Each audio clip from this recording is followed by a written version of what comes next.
昨天我看到新闻，美国政府想干涉我国的内政，想破坏我们新疆的稳定，我特别生气。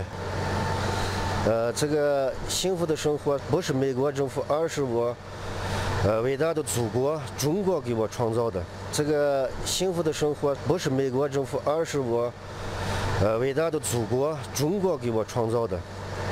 我为伟大的祖国而骄傲自豪。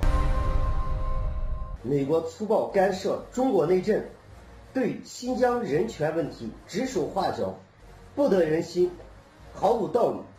我们各民族要像石榴籽一样紧紧地抱在一起，任何外来干涉都不能改变我们的爱国之心。我相信新疆的明天会更加美好。